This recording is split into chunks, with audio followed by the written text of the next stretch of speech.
This is ACOFAE.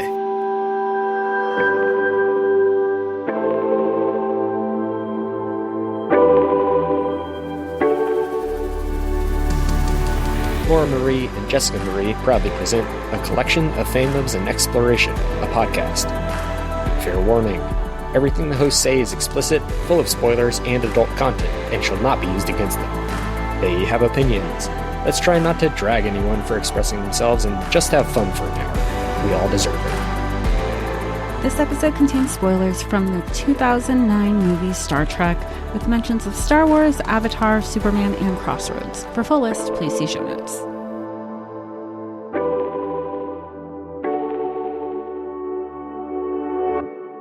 Hi everybody, welcome to ACOFAE, your weekly deep dive into the fantasy, literature, and fandoms that we love. I'm Laura Marie. And I'm Jessica Marie. And today we are discussing the 2009 classic movie Star Trek, featuring Chris Pine and literally everyone you've ever thought about ever in the sci-fi genre. And we'll get to that. This is going to be a fun episode. It's not going to start off fun though. So why are we covering this? We're covering this because Star Trek was something that was very special to me and my trigger warning, and my dead dad. And it is something that we shared from my childhood all the way through, honestly, through these movies. He died in 2015. So, all of this. I saw this movie in the theater with him. I grew up with him making fun of Voyager, with him saying that DS9 was boring, and him being a OG Kirk lover and Picard lover as well. So this was really fun. He and I followed the announcement, the casting, all of that stuff. And then we saw it in the theater, and we walked out of the theater, and I asked him, I was like, did you like it? And he goes, that was great. He loved it. He said something that's actually been said about Star Wars by George Lucas. My dad said they finally have the technology to make it look futuristic, to make it look unattainable. And I was like, yeah, man, like the Enterprise looked like a shiny new car. Like it looked awesome. Like I don't know what to tell you. It looked great. And it was just one of the most fun experiences. I have two very fun experiences in the movies with my dad. This is one of them. The other one is Avatar. But this one, my dad was belly laughing at some of these jokes. And like one of them is very funny, but he was the only one that was laughing. And that was the hysterical part. That he was the only one laughing about it. And then when Leonard Nimoy kind of turned around, stepped out, was right there. My dad, leaned, he was like, oh my God, like kind of stood up in his chair a little bit, like, oh my God, that's Spock, like that's his boy, to see him on screen. It was really fun and a wonderful way for me to remember him. And see, here's the fun part. And not in a sad way, because it was so much fun. So I've seen this movie 10,000 times. Like it was on TV. I've seen it everywhere. It's one where if I see it, I turn it on, because all of it is fun. And it is just a wonderful way to remember him and my childhood, while also enjoying the spectacle that was made out of this story that has been going since the 60s. Which is so fun, because I know that one of the things that, I think we've talked about it offline before, is that it seems to be that there are a lot of, you're either a Star Trek fan or a Star Wars fan. And there's always like a division between the fandoms. And now I know that seems like very 90s boy band, like, oh, which boy band that you like.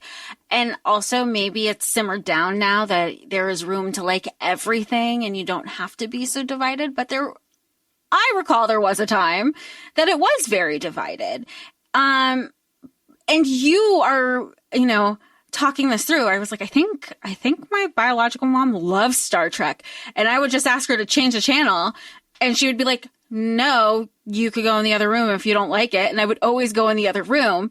So I know we were talking, I go, aren't there like different iterations of this? Because I know Star Trek in a very in the vaguest of senses. I know it in pop culture references. I know who the key players are. And all that being said, with making this 2009 one, I know J.J. Abrams and the writers and everybody making this, they made it a point to, like, I say tone down some of the jargon. So somebody like me could go to the theater, could watch this. I watched it twice for this episode. I had never watched it beforehand, and still enjoy it and still take things away from it and have fun and be entertained. While also putting some super deep cut Easter eggs from the 60s and the 80s and the 90s that fans absolutely ate up, but didn't take away from the storyline either, which is so refreshing for me because a lot of these sci-fi fandoms, I think we can say, can be very intimidating and can be discouraging when it comes to being welcomed and having, new curiosity and new questions. But something I told you, Laura, is that I never felt that with the Star Trek fandom. Like, you could ask a question and people are happy to share and happy to give background and give you some lore or give you some, I think it's just fandom plays such a huge part in things in pop culture. And you could either embrace it and be embraced, which changes the whole experience, or it can discourage you from, just kind of put bad feelings. I mean, that's also what's happening in pop culture today. We're recording in 2026. And the second you say, quote unquote, book talk to the general public, that has skewed entirely different from how it first started off, where people completely say, I don't actually want to be associated with that anymore. So I feel like Star Trek isn't that, though. Like, you can go, you're like, oh my gosh. I mean, I know you dressed up as a Trekkie for Halloween one year, and I knew immediately. I didn't know much, but I knew what you were. I did do that. I did that in college. I did that as a child as well. I was a science officer and had to wear my winter coat over my uniform, and the only thing that people saw were the black slacks part, because it was I remember you told me, you were like, I was so pissed. This is the problem. I was so pissed off, and I had to take it off and show them that I was a science officer, and then put it back on. I was so mad about it. But that's the cultural kind of like longevity that this has too. Like the Kobayashi Maru, that term is something that is used to describe a no-win scenario, and that is kind of like permeated culture as well. The ears, Spock, everybody kind of has an idea about a Vulcan, like the live long and prosper, the hand thing, like that kind of thing I can't do it because my hands are screwed up. I can only do it with one side. It's hard. Zachary Quinto couldn't either, and J.J. Abrams had to glue the fingers to like force his muscles. And I feel like I've been practicing forever just to like, whatcha, just because I thought it was like, I don't know if that's like, Jessica, that's just means your body's fucked up. I can only do it out of one hand. But all of that stuff is really permeated. Leonard Nimoy as Spock is really like a cultural touch point. Of course, Shatner went to space in real life and was completely and utterly changed by it and came back and said, we need to take care of Earth. There is nothing in space but cold and darkness, and we need to take care of our mother planet. And he's a completely changed person. Wild, but why did he get to go to space? Because he's Captain Kirk. Why? But why? He was Captain Kirk in the 1960s. I know, but like it is still something that people are interested in, that people know, that is long lasting and is a legacy. So much so that this was remade, and Chris Pine is like a copy paste. It's so good. Also, I just want to point out 2009.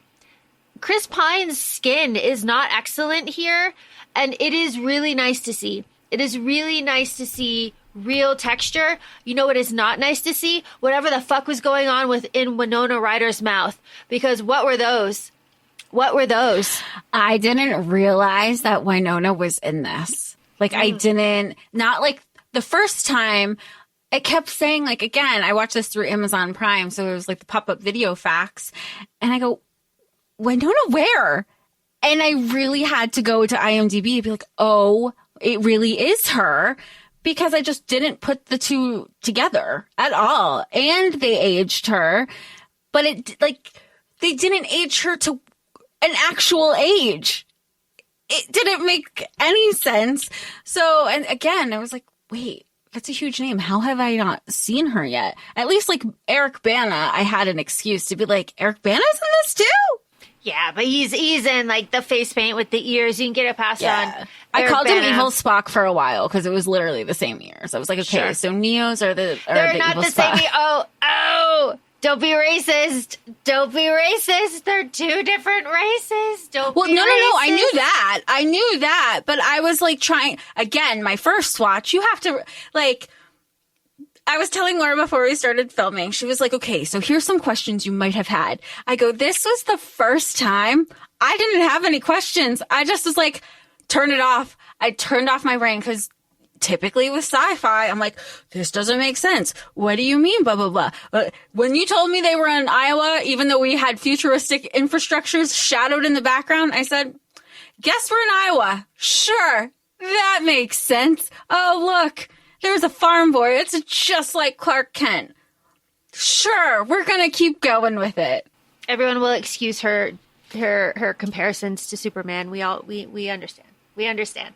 It's fine. It's fine. Is that like really offensive? I just was thinking of like Clark Kent was in middle of nowhere, Iowa and Smallville, and so is Jim Kirk now. He's from Kansas. Oh, well, see, Famously. my lord. You know, this is as much as you're getting from me. They're all... I'm so sorry for those, not necessarily in the fandoms, but if I have insulted anybody from Iowa or Kansas who's listening. Oh my god, it's too funny. Okay, so to frame this, perfect casting, absolute, complete perfect casting. Chris Pine was amazing for this. Sebastian Stan tried out for it. I thought you were going to say he was in it, and I was going to say I missed that one too. No, Sebastian Stan tried out for it. I can't see it. Chris Pine is so perfect in it that I cannot see anybody taking that Kirk from him. Even though Paul is doing it. We'll get to that. We're going to talk about all of the different streaming problems at the end. But here, just tell me your amazement. at the cast. So we're opening with Chris Hemsworth, who's a Kirk. And it was like one of my friends, I thought you said Chris Pine is in it. Am I watching the wrong one? It says Chris Pine is in it. But this is a different Chris. And all to find out that we were in like I don't want to say flashback because it wasn't a flashback. We were just like in an earlier stage before James Kirk. But we were watching George Kirk. And George Kirk is played by Chris Hemsworth, who's a baby Chris Hemsworth. Oh my goodness. He's just like him and his pretty blues. And he is, married to, daughter of Snow White, Jennifer Morris. I was like, Dr. Cameron, what are you doing here, Dr. Cameron? It's so funny, but this is also like amazing with pop culture references, right? Because you have like hit after hit, because then we also have Chris Hemsworth, Jennifer Morris, they're going to be Chris Pine's mom and dad. We also have, Zachary Quinto as Spock. Then you have Bones, but Carl Urban's in here. You have Scotty, and I was like, they were like, oh, so-and-so Scott. And I was like, that's beam me up, Scotty. Like, I know the lingo. I know some of this stuff. But again, baby Simon Pegg. Then you have Chris Pine. I'm trying to we were talking, Winona Ryder plays Spock's mom. We have Uhura by Zoe Saldana herself, which, this is 2009. I know we recently covered Zoe Saldana in Crossroads when that came out in 99, 2000. And this woman, again, I don't think Guardians hadn't come out yet. Avatar hadn't come out yet, but once again, she is the hardest working woman in this industry for how long has she's been in it. And Laura and I have always said, if you can do sci-fi and fantasy, you can do anything. You can suspend anything, because other times in this, especially, in a lot of these, when they are serious as fuck, and not laughing and not breaking character. You have to suspend belief when you're an actor. I mean, Chris Pine is making out with Zoe Saldana's roommate, Gayla, in her bad, wicked makeup. It was rough looking. Like, I couldn't even believe it. Who else am I missing? Did I just say? I think, Eric Bana as Neo. I think those were like all of my highlights. Who am I missing? Well, I cannot think of anybody that you're missing off the top of my head, but we will go through it. Yes, I can. Harold from Harold and Kumar. Oh. What is his name? Sulu. Sulu, yes. Him. We love him. What else? This is really important. If you have not seen this movie, you don't have to be familiar with Star Trek at all, but you should know there's time travel and the timeline splits. So because the timeline is splitting here, this movie and its sequels exist in its own like alternate universe. They are its own thing. So Spock, Leonard Nimoy, and that is called, he's like Spock Prime. Mm-hmm. And everybody else is like, AU. So like Chris Pine and his world is AU. So, and that is explained. Spock Prime is the original. Yes. We know him as the original, but he is like the origin timeline. Yes. And that timeline split is explained by Spock twice in this movie. And this is the first movie where, actually, one of the first movies where there was a line that was repeated where I was like, why are you repeating this? I'm not stupid. And we'll get to that. But this was the first movie where I was like, are they dumbing this down? This was the one of the first times that I noticed that. But we'll get there. Okay. So the plot of this movie is that Prime Spock, old Spock, original Spock, Leonard Nimoy, is an ambassador, and he needs to go save Romulus from a supernova. He doesn't get there in time, and Romulus is consumed, and Romulus utterly destroyed. And Eric Bana, Nero, is off planet and sees his planet get destroyed and blames Spock because Spock got there too late, and then spends the next 25 years chasing Spock through time and space to get revenge. That's the plot.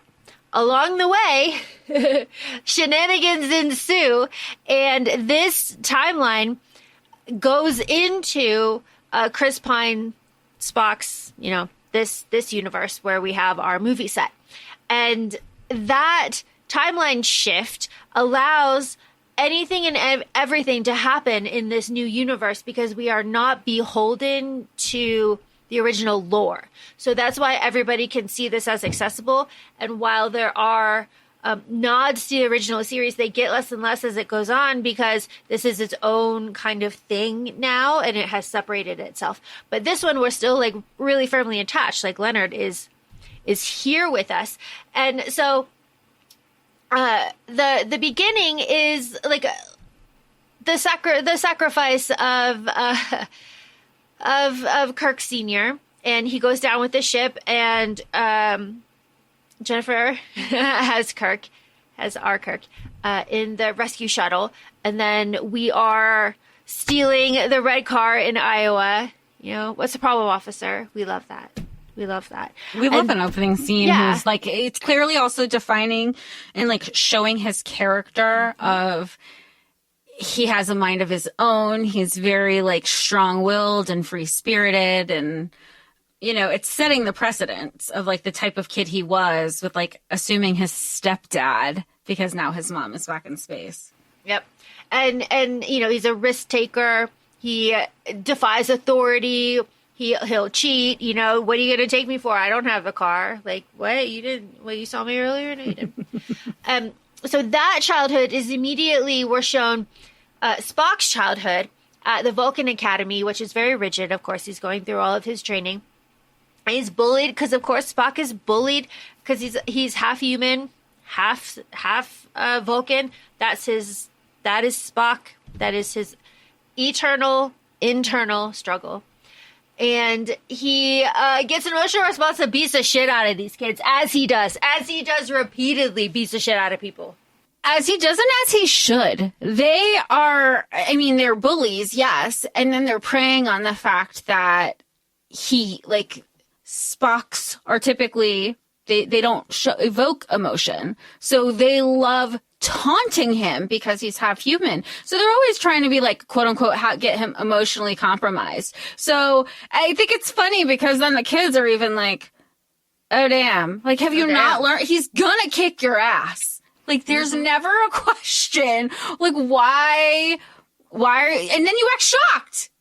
Good. Yeah. Beat him again. And it's also, Spock's dad's not going to do shit about it either. He's just going to be like, oh, you beat up another kid. Whoops. He yells at him a little bit. Try not to let them get to you. Yeah. Sarek doesn't do shit about it. But, so we have their childhoods. And then we are in the bar. And this is the scene that my dad belly laughed at that nobody else did. And it is a play on words joke that I think is funny. But we walk into the bar and Uhura is at the bar and she's ordering. And she will not tell Chris Pine, Jim Kirk, her name. He goes, you gotta tell me or I'm gonna make one up for you. She goes, Uhura. And he goes, that's what I was gonna make up for you. A whore.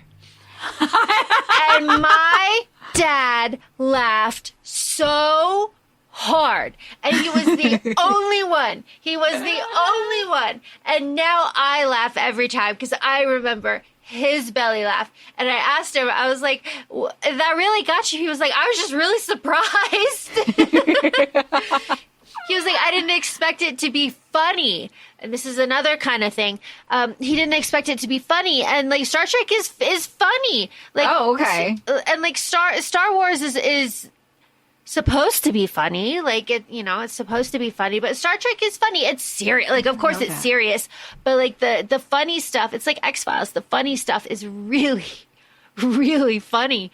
And I really like the physical gags that are here, and Chris Pine's timing with everything is really good too. The whole bar scene I absolutely love and absolutely would have fallen for. Granted, Uhura is totally with Spock, but we don't know this at this point. So somebody like me who has no background until like you started telling me things, I go, wait, I know that, but I didn't make the connection that this was that, right?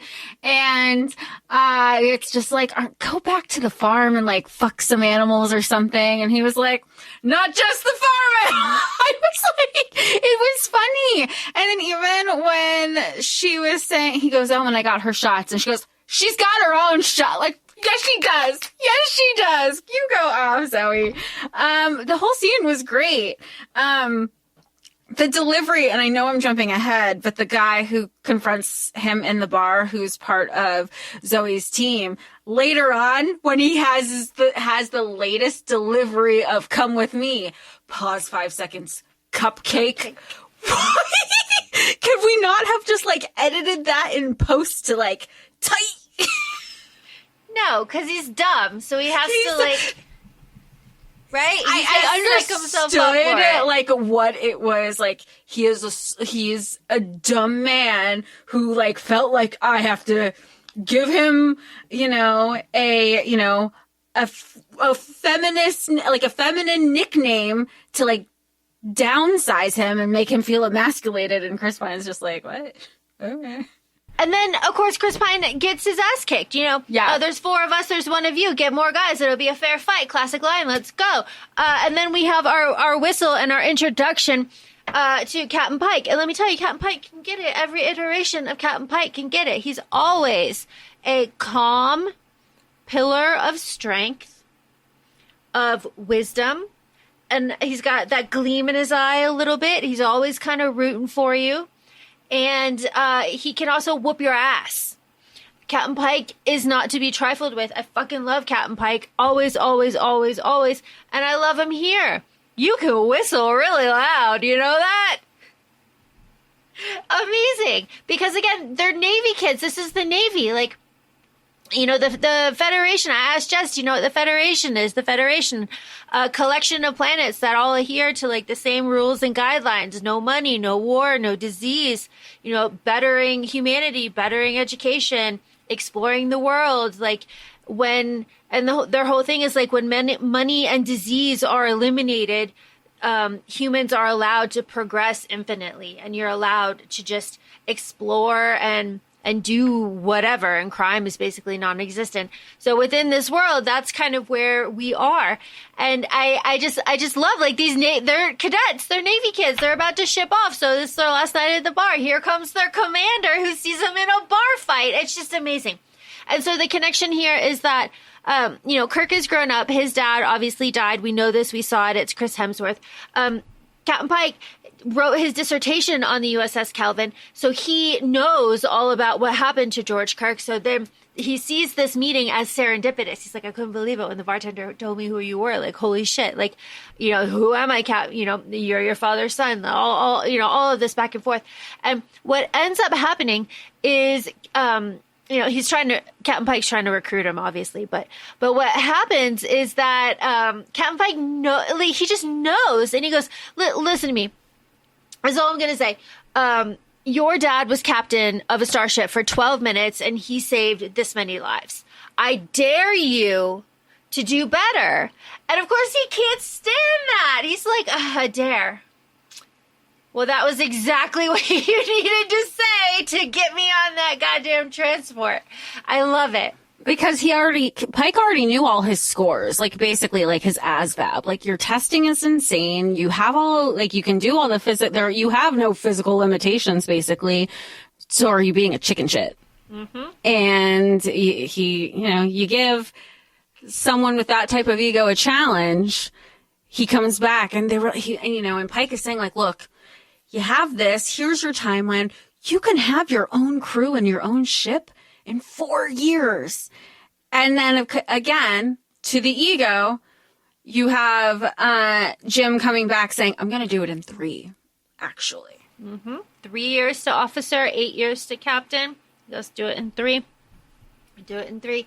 I love it. So... And he does it in 1. Yeah. It's extenuating circumstances with a war going on, but like, we get it. So he goes and he is able to get on the transport, sits down, and we're introduced to Carl Urban. Now, this is, Carl Urban. What genre are we in, Carl Urban? Does he have long hair or short hair? He's got short hair. We're in science fiction. All right.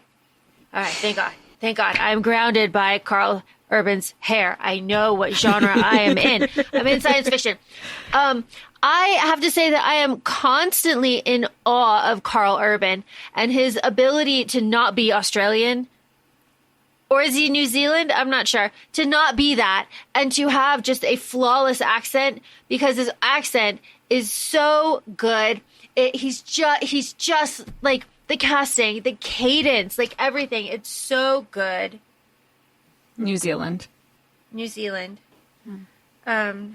Well, there's nothing, I feel like, again, because of the genres that he has been in, he's so fluid. He's an incredible actor. And I feel like he's somebody who's been on the con scene for a long time, too.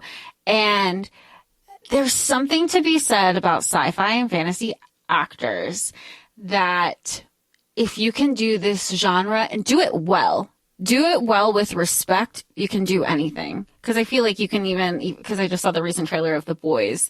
And I love him in that too. And I guess because you have like superpowers, again, fantastical element, does it with such ease. Everything that he approaches, he makes it look easy. He really does. And he's so good here as Bones. My wife took everything in the divorce. All I got is my bones. Fantastic. And he, of course, is Kirk's like best friend. This is all like accurate. This is all accurate. And off they go to the academy. We love it. 3 years later, we are boning our green girl. We are listening to a transmission about a Klingon war fleet being destroyed by a Romulan vessel at the edge of space over by the prison planet. That's interesting. We're going to keep that in the back of our heads. But we are introduced to the Kobayashi Maru. We're introduced to this unbeatable test. How did we feel? It is canon that Kirk famously is the only one to do this. He's the only one to cheat and win. I loved this scene. I think I loved it. His brazenness of how he approached it first. Like, he's like, you know, never take life too seriously. If you take life too seriously, you'll never get out alive. That whole belief.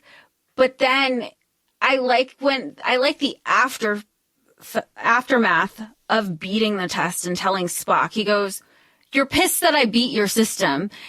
This was never meant to, you cheated because this was never meant to be passed in the first place. And I passed." And they're like, "Oh, it's really just a test of like your morale." Hated when, low blow for Spock to be like, "You should know, you should go down with your ship just like your daddy."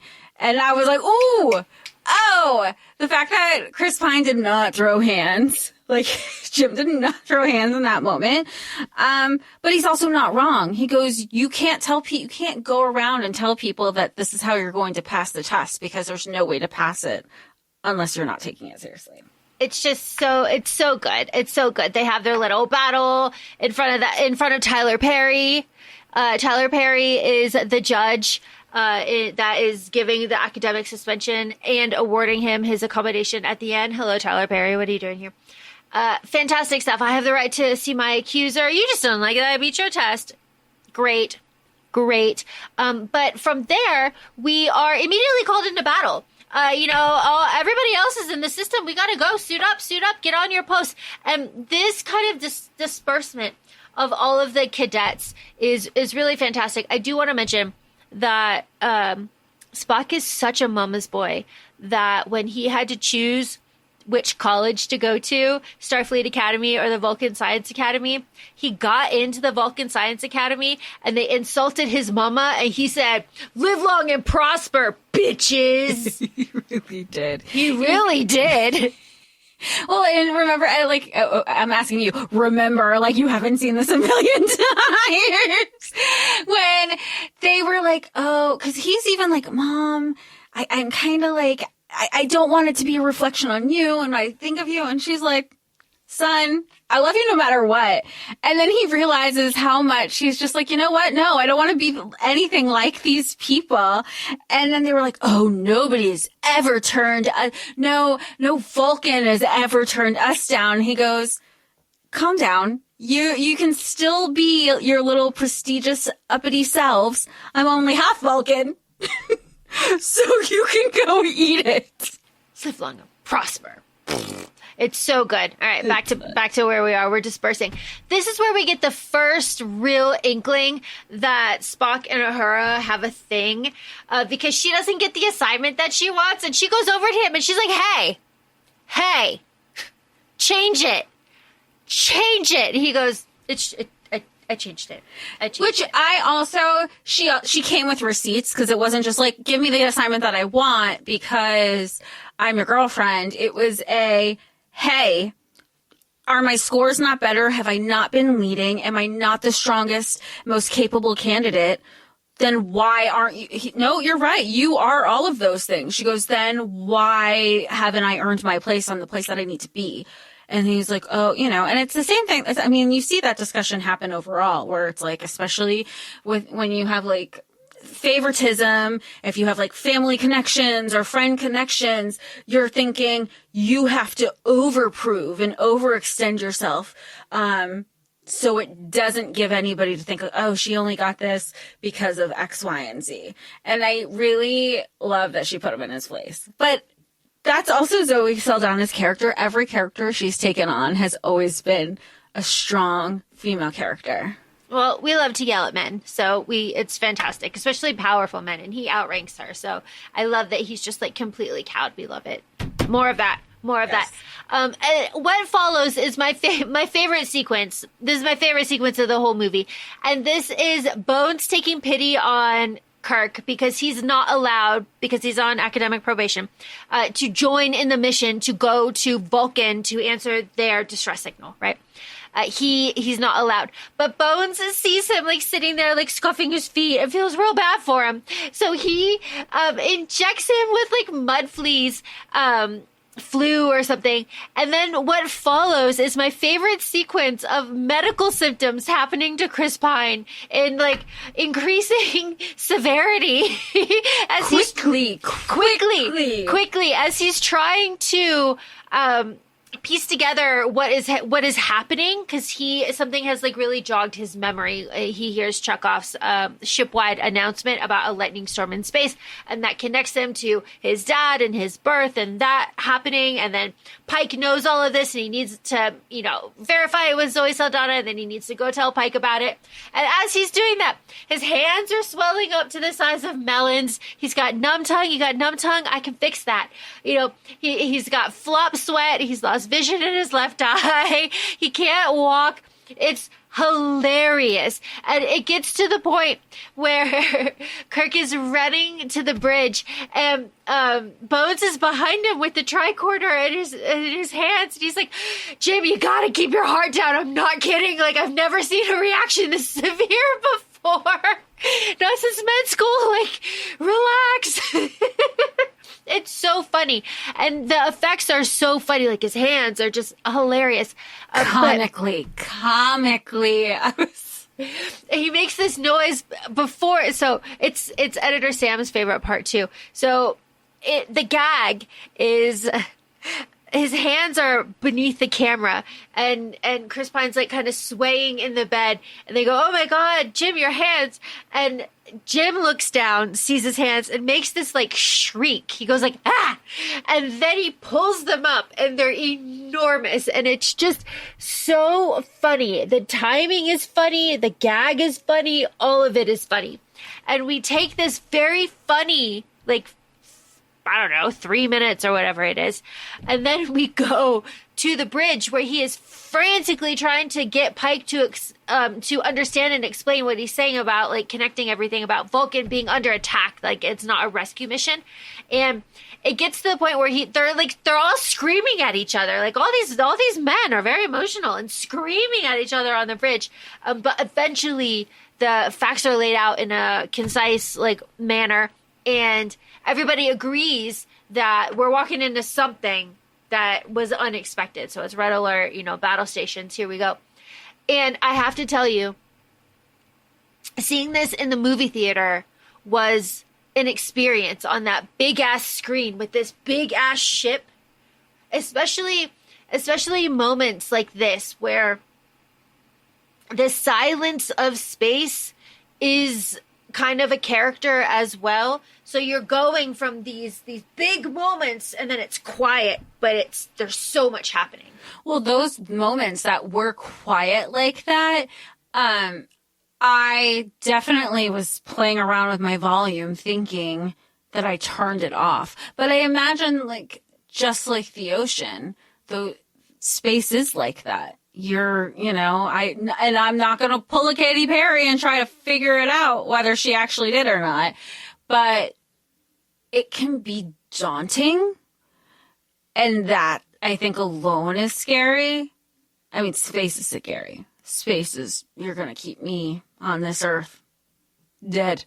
Yeah, space is horrifying. No, yeah, space and the ocean are the same. Both are horrifying. Both are full of aliens, as we know.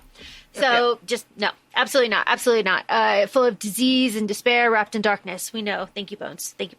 But this battle situation, it was like on the big screen. It was like zoom, and you're in silence when the ship is under. And then the things are coming. It was wonderful. It's just one of these really big experiences where you really were like lucky to be in a theater and just like experience this. Also, the sound was really good too, like coming at you. These big moments like this. But we are dipping and diving and weaving and bobbing, and we're trying to get to it. And something that I really love about, I guess, Starfleet, I mean, I'm not getting into the politics of it, but just like Starfleet is that they have this like really strict moral code. And so when everything is like kind of said and done, and the Enterprise has taken some damage, and Nero comes on and he's like, "Hey, Spock, fuck you." I see you there. Fuck you. I'm gonna fuck your world up. Hello, Christopher Pike. Get your ass over here, which is a mirror of exactly what happened in our opening. Christopher Pike is like, Nero's like, get over here, get over here. Something that I love and something that happened in the very opening too is that these captains do not hesitate. It is, the one for the many for the one, all of that. There is this moral code. It's like, oh, he called me, I go. I do the next chain in command, and off I go to fulfill this duty, because that is my duty as captain, is my responsibility. I just love that these men do not hesitate to stand up and do something. And I do feel like that is rare. I feel like nowadays there's a lot of hand wringing and a lot of hesitation. Just do the thing. Do the hard thing because it's the right thing to do, and you have a backbone and stand by a moral code. And these people do that. And they've also been trained, right? Like, they've had the resources there. Because I know that that's been a discussion that you and I have had in different frustrations of books that we've read, where you're just like, oh, what do I do? Let me go to different resources. Well, even if by doing all of that, like you said, the hand wringing, instead of doing like, okay, well, what's the bigger picture? What's the bigger picture? And here they go, there is, they did all the learnings. They went through all the training. If this ever happens, this is what you do. And they have, what is it? It was an open book test, and they're passing it. Mm-hmm. Mm-hmm. Yeah, that's like the moral of Starfleet. That's kind of the whole thing. We won't talk about Janeway and the Prime Directive. That's its own thing. But this moral upstanding thing of like, yes, I will go. I will do this thing. I will sacrifice myself to protect the many. I just love it. More men should do that, honestly. But off he goes. And of course, he gives nothing up. He's Christopher fucking Pike. He doesn't give it up. Some iterations he does give it up, but he doesn't here. And even though, but when Starfleet officers are captured, it's name, rank, and badge number. That's it. That's all you get out of them. And that's all you get out of this too. And Pike remains on the ship, and he is later rescued. But what follows is then that while Pike is off being taken, Jess had a revelation about capes. Oh, yes. So so I thought it was funny where they all have their parachutes, and the parachutes act like capes. Now, I say that as somebody who has seen The Incredibles, and Edna Mode definitely has a no capes policy. Your capes can get there's strangulation. It can get caught. You can get sucked into something. She has a no capes policy. So that's my first my first thing that I see is that they are using these parachutes where there is a jet engine involved, and they get sucked up and burned, and everybody's watching it live time. And they're just like, he's gone. Well, yeah, you just got incinerated in a nanosecond because you got sucked up by not just like a regular jet engine. These are spaceship jet engines. But then at the same time, the parachute also saves another person because it catches the air and pulls them up, into where that they were trying to land as they're fighting off Nero's team.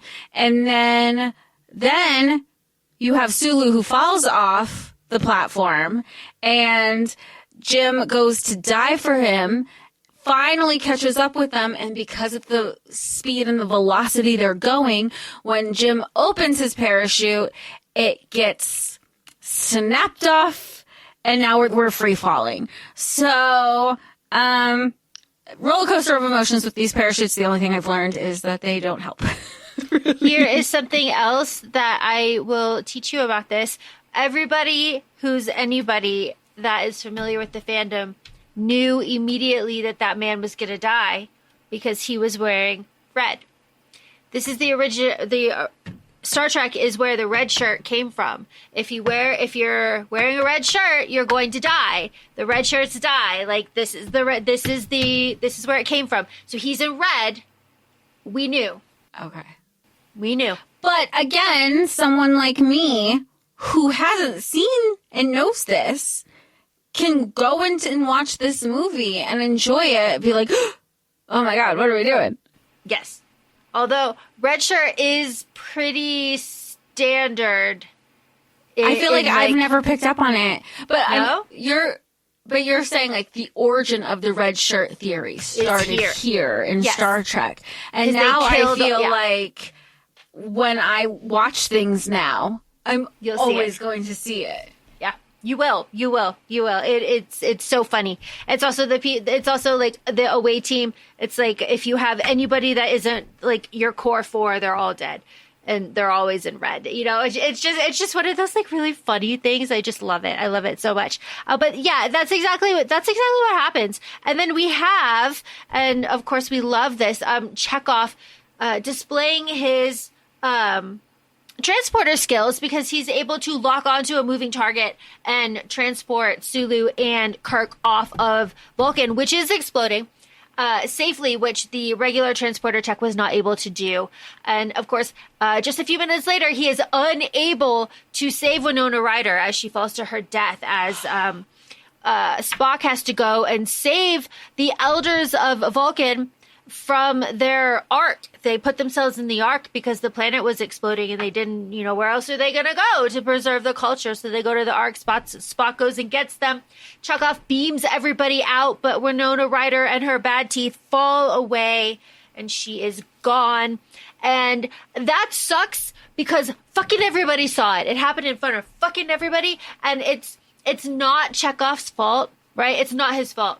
Because he's sitting there like, I'm losing her. I lost her. That's not his fault.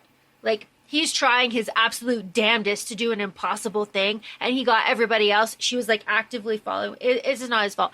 But everybody gets to see the Spock, a Vulcan, who is not supposed to have emotions, deal with his mom dying right fucking in front of him. I mean, he gets beamed up in the position that he was grabbing for his mother. Horrid. And then what follows is Spock trying to deal with these emotions, which he is unable to successfully do, as he eventually ends up throwing Kirk off of the ship for mutiny, and he maroons him on Delta Vega. But get out of the chair. I just love it. I love like how Kirk just like lounges on the deck and lounges in the chair. But Spock being emotionally compromised and his being in two worlds is like such a huge part of this movie. And that is emphasized here when we're stranded on Delta Vega and we run into Leonard Nimoy as Spock Prime. And Spock Prime starts dropping the bangers, the OGs. I have and always will be your friend. You are not the captain. Oh my gosh. It is important to, I guess you can kind of tell. Just asked me earlier, like, is this a were they lovers worse situation? Yes. It is so much worse. They have died for each other multiple times. They have gone through peril for each other. They have lied, they've stolen, they've cheated, they've done everything for each other over the course of their friendship, Kirk and Spock. So when Spock sees this young version, here's what I'm doing, Jess. When Spock sees this young version of Kirk, it is the same as when Jem, as a silent brother, is seeing Will as like a young ghost in that story of Ghost of the Shadow Market. It's the same. Like, Kirk's dead. Like, it's the same feeling for him. Remember, he says this is 128 years from now. Like, Kirk's not alive. Kirk's dead. So this is a huge emotional moment for Spock Prime. He's seeing his dead best friend in his youngest like self. Like, it was so in the theater it was just like pandemonium. And the person who plays Spock Prime is the person who originally played Spock. Yes. So the theater must have gone crazy. Just absolutely nuts. And of course, Leonard Nimoy, rest in peace, R.I.P. You were awesome on Fringe as well. But I mean, nothing beats his Spock. His voice as Spock is just like, it like vibrates in my chest. It is just wonderful. So to hear him like drop all of these lines and just explain all of these things and explain that this is the second time where we have explained the timeline. Second time where Spock has explained the timeline to us. Alternate universe Spock has already explained the timeline changes, saying that their interaction with Nero has changed the universe and now their choices are all their own, firmly planting them in their own universe. But Spock Prime does the same. And then they have this like bonding moment where it's like, no, you need to be captain. You need to like all of this stuff. And then it's like, let's get the fuck off this planet. Let's go meet Simon Pegg. We love him because he is Scotty and he is perfect in this role here. And he's young Scotty, which, yes, I know I had said earlier, like, beam me up, Scotty, and that's where this is the character that it comes from. But this is baby Scotty. And we have to remember we're in Delta Vega. We are, there is time travel involved. We are with older Spock, but at the same time, we have baby Scotty. So the concept of being beamed up by this Scotty, he's like, yeah, everything's great in theory, but I would have heard about it. And they're like, yeah, you haven't invented it yet. And these are the parts that I was like, just go with it. Because as we know, with time travel, you start telling people these things, it can get really dicey and it changes the present and the future. And even Jim is like, well, he's from the future. I'm from the present. You're from the past because the beams already exist. You just have to invent them here so we can go ahead and be beamed up over there. If you need to have your murder strings going on and have to be following the conversation also. I guess I've seen this so many times that I'm just like, meh. I cannot even imagine what this is like from a beginner's viewpoint, because I cannot imagine not having any sort of like background for this. Well, this has been a part of your life. Yeah, my whole life. Your whole, like, since infancy. Yeah, like, so I know for a fact it was like, oh, if she's not going to cry at this, I want to watch my show, so she's just going to sit with me and watch my show. Yeah, it's good stuff. So the Scotty stuff is so good. So, I'm giving her all Scott captain. Like, that's classic. Like, that's the line, like, oh, it's wonderful. Scotty just being kind of irrelevant. That's wonderful too. Our little alien friend who, you could eat just a bean. He's new. We love him, whatever. Using all of this though. But also part of, to go back to your timeline thing, with the time travel, part of why this didn't bother me so much is because of the double explanation of like, this was not supposed to happen kind of situation. So like, my understanding of it was like, Scotty was always going to do this thing, but Nero came and he was never supposed to be here. So because of that, the timeline has changed and he's just not going to do it yet. It's going to be later, but we need it now. And if this hadn't happened, he would have been doing it. You know what I mean? So like that kind of part of it kind of like tied the loop for me for time travel, because otherwise, like I would get stuck in it and I couldn't stand it. But I try not to think about it too much. But that specifically, because Spock did it, and Spock doesn't do anything that isn't logical, right? Like Spock knows. Spock calculates like the odds of everything and kind of, so if he's doing that, I trust that that's okay. Yeah. I got my faith. I got my faith in Spock. I love it. But this is like the back end of the movie, right? We leave Spock on Delta Vega with our little alien friend, and Scotty and Kirk take a little ship and they beam themselves onto the Enterprise while the Enterprise is at warp, which is like, the whole thing. How'd you do that? Now, Spock Prime told Kirk that he needs to be captain of the Enterprise. That's just like something that has to happen. So he's got to knock off young Spock. Get him out of the way. How to do that? Be emotionally compromised. And of course, Leonard Nimoy acting his ass off. Just so fantastic, so comforting.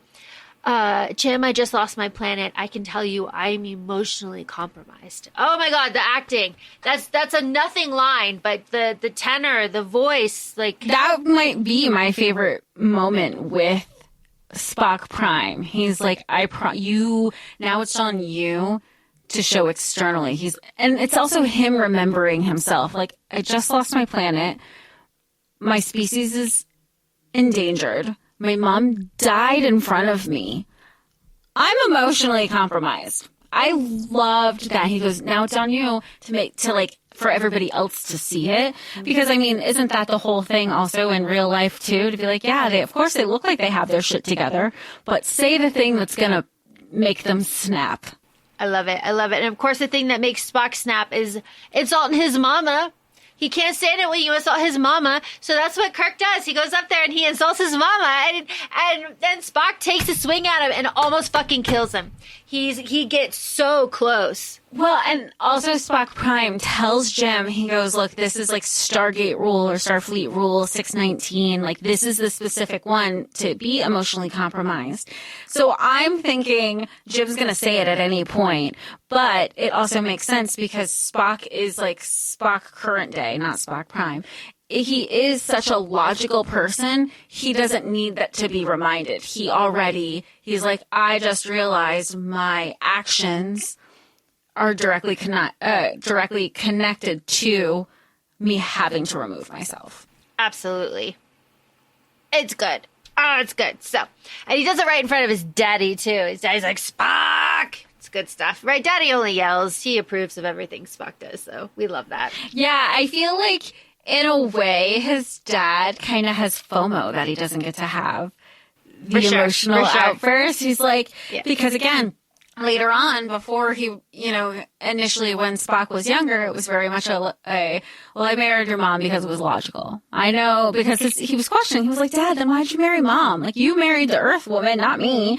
Like, I'm just a byproduct of that. And it isn't till later that Spock's dad was very like, I loved your mother. Mm-hmm. And I loved her in a way that probably wasn't what his species was used to seeing love as. It's Sarek's very complicated. All his iterations. We love complicated daddy issues for Spock. So good. So he removes himself. Obviously, he has to. And what follows is Kirk taking over as captain and trying to figure out, scrapping Spock's plan, but then trying to figure out what they're going to do. They're not going to go meet up with the fleet. They are going to go to Earth and they're going to intercept Nero because Nero's going to go to Earth and drop the drill on San Francisco and blow it up. He's already blown up Vulcan. He's made Spock watch. His life is kind of losing purpose, so he's kind of going all in now. It's been 25 years, like he's all in. So he is doing that. He's got Pike on his ship still. So, with that fucking bug. Yeah, with the bug. So, and he's trying to get the access codes. So, and he got them, obviously. But, But here we go. So Kirk goes, all right. Here's the plan. And with Chekhov doing some insane math, how old are you? I'm 17. Oh, he's 17. Thank you, Bones. I love it. But what ends up happening is Kirk and Spock beam on to Eric Bana's ship. They find Spock Prime's ship that has the red matter that creates the black holes. And Spock fucks off with that. And Kirk goes and, through a lot of shenanigans, saves Pike. And Spock, on the ship out here, cuts the drill. And then Spock, this is all very, very, full circle, on a collision course with his ship onto Nero's ship, while Kirk and Pike are inside. Right? Collision course. At the last possible second, this is just like the car, right? In the very beginning when he was a child, at the last possible second, they are beamed out. They go, beam us out. Boom. And because the Spock's Prime's ship had the red matter that created the black holes, because that is on a collision course and hits Nero's ship, that creates the singularity, and that starts to pull the Enterprise into it. Now, Jess, you don't know this, but releasing the core and riding the explosion of the core is like a canon thing that happens all the time. You drop the warp core and ride that and get out of a situation like that. That is just like very standard. So to see them doing it here was just like, classic. This is a classic move. All right. To get out of the explosion. And of course they do. And then the movie's over, essentially. Kirk takes over as captain for Pike because Pike is out of commission. He's accommodated. And off we go with a nice voiceover, which I am going to read for you here because I just love it. Okay. Space. The final frontier. I'm trying to do the pauses the way that they do. Very dramatically. Space. The final frontier. These are the voyages of the Starship Enterprise. Its ongoing mission to explore strange new worlds, to seek out new life and new civilizations, to boldly go where no man has gone before. Dun, dun, dun, dun, dun, dun, dun. You can tell that I grew up with Picard because I'm doing Patrick Stewart's inflections. I'm so glad that you said the exact quote because I knew that quote again before listening to this and watching this, where it was no man that where no man has gone before. And then in this movie, they say, well, and again, it's 2009, so we're making strides for inclusion, where they say where no person has gone before. And I go, wait, I thought that was man. But again, inclusion, 2009, we're still like so far from it. But that's where, and then again, I heard the music. I go, I know this music. It was just like a sleeper agent. I go, wait, I know this. And it was really exciting. Movie's over. Movie ends. Okay. So let's talk about, obviously I love this movie. I have questions for you too when we're like close to wrapping. Excellent. Okay. So I'm just gonna go through and you'll see where my conversation is going. Okay. Star Trek the original series, Star Trek the animated series, Star Trek the Next Generation, Star Trek Deep Space Nine, Star Trek Voyager, Star Trek Enterprise, Star Trek Discovery, Star Trek Picard, Star Trek Lower Decks, Star Trek Prodigy, Star Trek Strange New Worlds, Star Trek Starfleet Academy. All right. That's everything. Starfleet Academy is upcoming. Strange New Worlds is ongoing. And I believe Lower Decks is done, but Lower Decks is wonderful. Okay. So, I watched everything until Star Trek Enterprise. Okay. I watched Star Trek Enterprise that ended in 2005. I picked up Star Trek Discovery when I was living in Germany because the streaming rights over there for what Star Trek Discovery is streaming on are different.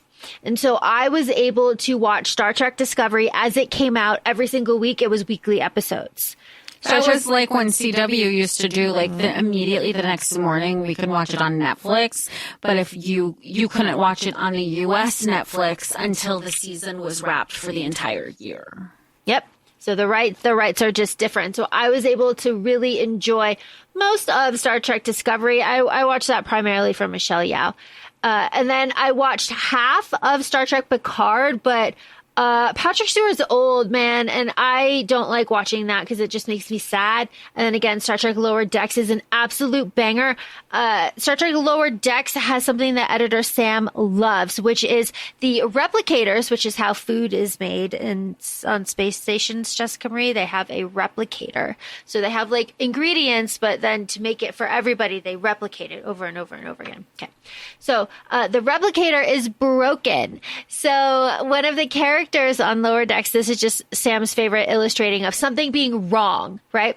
The Lower Decks, the replicator is supposed to give you food. So the person asks for something and it gives them a banana, hot.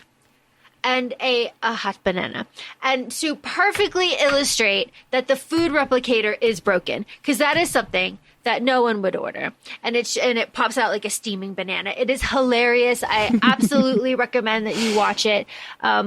What's his name from The Boys is in it, and it's fantastic. No, the Twinkie one. Quaid. Not Quaid. Yeah. Oh, Quaid. Quaid, he's in it. We love. Okay, so so what I wanted to say about streaming is that I'm pretty sure that the later Star Treks are on Paramount, and I know that Strange New World and Starfleet look like they're on Paramount, and so are actually a lot of them. Discovery, Short Treks, Picard, Lower Decks, Strange New World, and Starfleet. They're on Paramount Plus / CBS All Access, but Paramount owns CBS. So yeah, who the fuck has Paramount? Who? I would love to watch this. I would love to watch it. I think it's time for cable to come back to end all of this bullshit. Just give us cable, give us the Weather Channel, give us the Preview Channel. Let us show the generations what we grew up with, because this is becoming inaccessible. And the inaccessibility is really, I think, contributing to an inaccessibility, because I'm not going to pay fucking the money for it. There are too many streaming services that are too expensive. Just make it all cable again. And this inaccessibility is, I think, maybe leading to an increase of shows getting canceled because people are not able to watch them. But also, I want to do this. It is a price restriction for me. I cannot justify this price to watch these things, because I'm only going to watch this like very specific thing. I'm not going to like indulge in what else is there, because like what the fuck else is that? That's this whole other thing, right? But my point is that sometimes the interest is there, but there is a wall that is restricting you from it.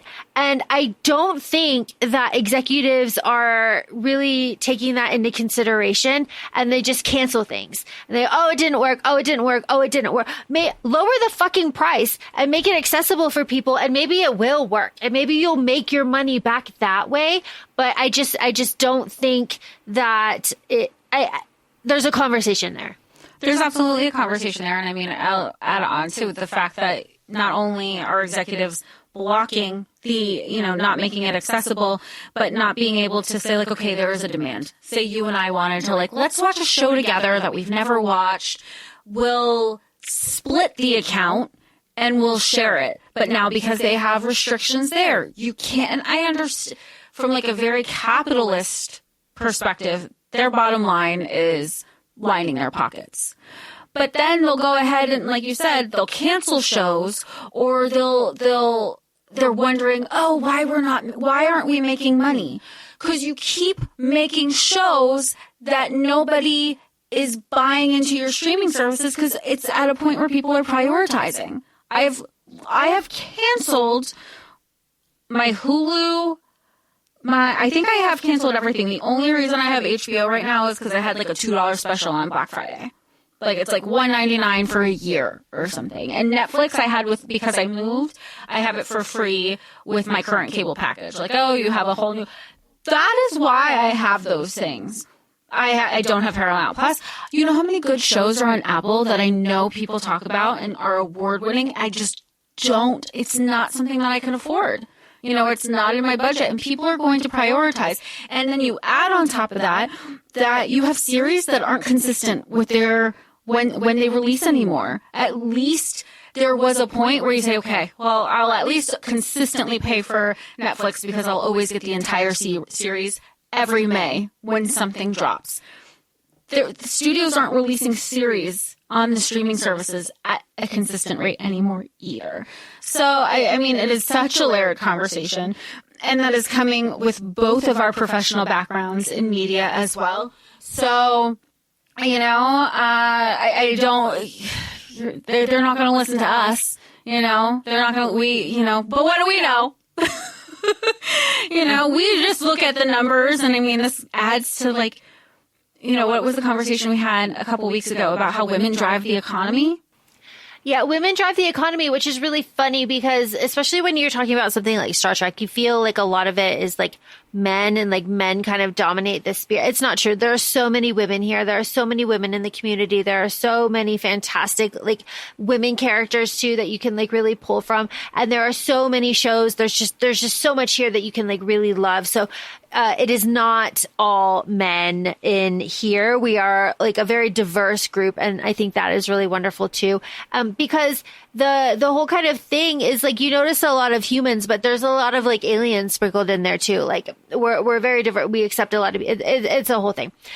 So when it comes to streaming too, when we say like women drive the economy, I do feel like when it comes to certain things like Star Wars, like Star Trek, there can be some trepidation when it comes to entering the fandom based on the reception, just as you said earlier, because you can hit.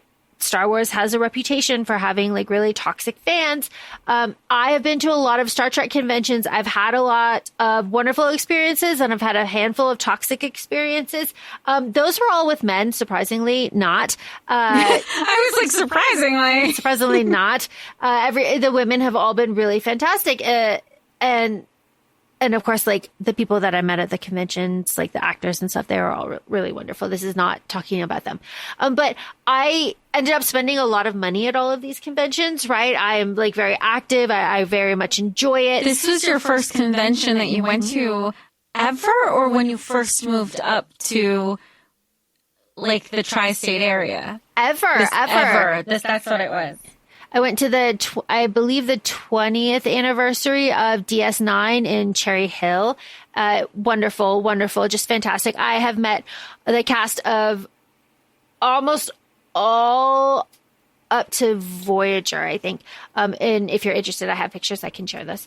But thank you, Jessica Marie, for doing this with me. I know like sci-fi is tough. I know like this genre is tough. I know like Star Wars has made you like really shy about kind of stuff like this, but I really figured that you would like this based on the cast list, based on kind of just the story, and based on the idea that this is something new, and we are trying to get our kicks in 2026 wherever we can find them, and sometimes we need to look to space. Sometimes you do need to look to space. And I have to thank you for being patient with all of my questions and understanding that I was going into this very new.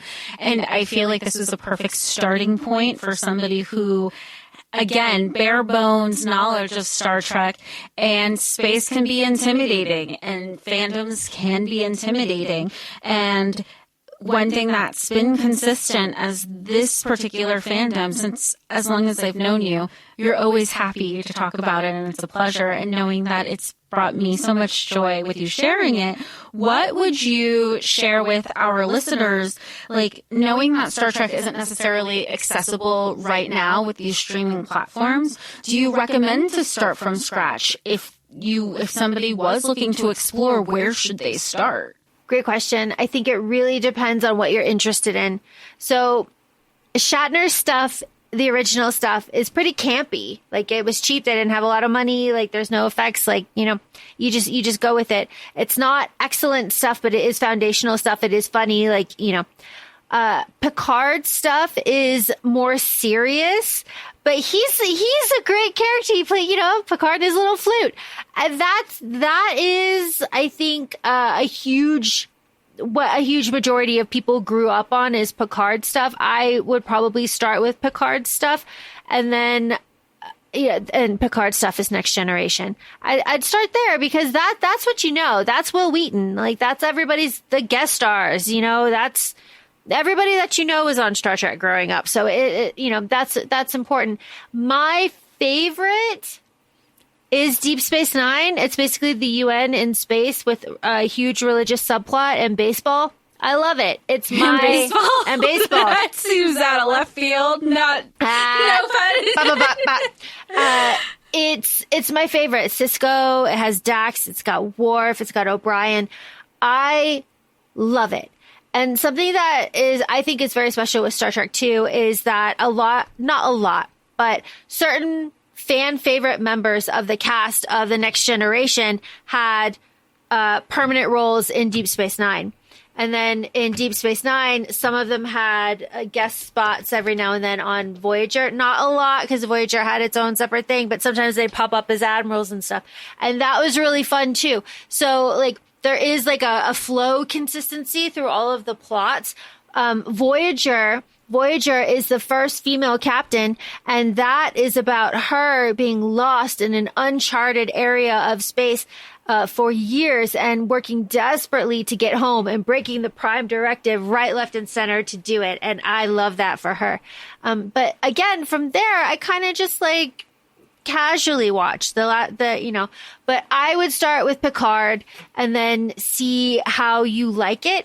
If you like the UN, go to Deep Space Nine. If you like pure exploration and like a lot of aliens and stuff, you could go with Janeway. But I do feel like with those, you kind of have to have a foundation of like what you're getting into, especially Deep Space Nine, because you're not. This is why people don't like Deep Space Nine. So it's my favorite, so I defend it. But you're not traveling in space. Deep Space Nine is a space station. Right. Okay. So they're not. You're going in space, but you're not. It's all like the internal politics on the space station. People are coming to you at the space station. You're not going to them to explore so much, like a little bit, but like not so much, because you're next to an enormous wormhole. So Deep Space Nine is my favorite, but it's full of religious aliens. That might be God. No one's really sure. But yeah. The point is, there is a lot to choose from. And and my point to your question, Jess, is if you start somewhere and it is not hitting, start somewhere else. And if all else fails, go to Lower Decks. It's animated. It's hilarious. They cuss. It's amazing. Go there. And if you have any other questions of feeling stuck, feel free to DM Laura Marie. Feel free to DM us. Like, where do I, just like with our Shadowhunters, like, where do I go? What do I do? What should we explore? And feel free to follow us on Instagram. We're at ACOFAE Podcast. We're also on TikTok, ACOFAE Laura and ACOFAE Jessica. Thanks so much for listening. Laura, thanks so much for sharing and, just challenging us all the time in the best way possible. And we'll talk to y'all soon. Thanks. Bye. Bye.